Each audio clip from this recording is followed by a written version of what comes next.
Well, it's the first week of January. Christmas has come and gone. I hope you all had a great Christmas with your family and your friends all around you, etc., etc.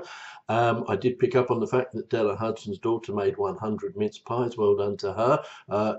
Myself and the fabulous Elaine Clark were hoping to get some of them. No chance, they've all gone. And I then found out that Heather Self's dog went and ate loads of them and made itself ill. The lights are coming on earlier in the morning. They're going off later at night. It's the first week of January. We all know what that means, don't we? I think it's time for another one of my In Practice blogs.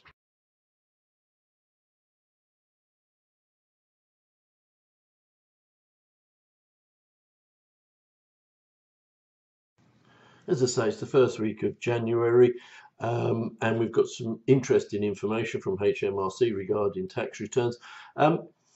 I know the papers make a big play on how many tax returns are filed on Christmas Day, which I don't think is particularly important. But what I think is important is what we've learned from HMRC, that there are something like 11.5 million tax returns that have to be filed for the year 17-18. And of that 11.5 million, a stonking 5.5 million have still to be filed in the month of January. 5.5 million tax returns are going to be filed in this month. Now, that's a staggering amount. That's an awful lot of work for accountants up and down the country who in history shows that over 50% of tax returns filed in the month of January are filed by accountants. That's a lot of work we get through in this month. I think we all deserve a huge amount of credit. I'm giving you all a big pat on the back for getting that amount of work done. I know the government won't. I know HMRC won't. But what I think would be interesting to see, and I haven't got the figures, but it would be interesting to find out, won't it, how many investigations by HMRC are started on tax returns that are filed in the last month.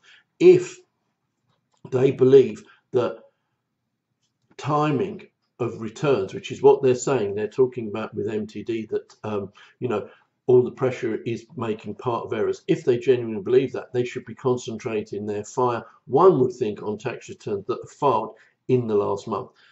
Just my theory, but be interesting to know that fact. Anyway, as I say, well done to every one of you for getting all that work done in the month of January. I'm going to get back to my own tax returns. The old tax return software is absolutely whirring like a man. The cloud's getting so hot up there with information going backwards and forwards. Good luck to everyone, and let's see if we can get through another January hiatus.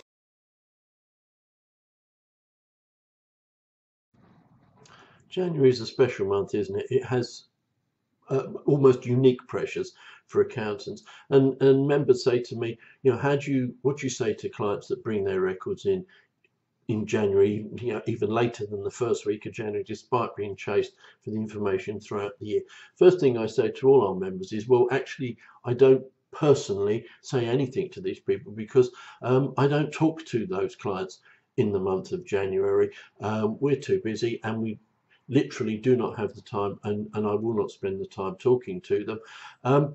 We have a situation where, in January we have pre-printed letters there, so when people come in and bring their records in, we hand them a pre-printed letter which basically says that we will endeavour to do our best to get this done in time to save them the fines and penalties, etc. But as they have brought them in so late, we cannot guarantee anything, but we will do our best, and that we will be liaising by email and make sure that they handle everything in a timely fashion. If they fail to respond to emails, we will move on to the next client, which I think gets the message across.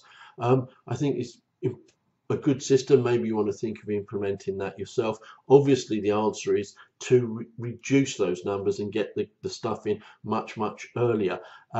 It's, lots of people out there, lots of various people on the Twitter sphere and the blogosphere will say how easy it is to do that, and yet we all know that it's not that simple. There are the mere fact that, as I said earlier on in this broadcast, that over nigh on half tax returns are still outstanding in the month of January speaks volumes. It's not that simple. So you need to have in place things like this that you can, easily, when they come in this late, you give them this letter, that's taken care of, so they're made fully aware that you will not die in the effort to save them £100 fine.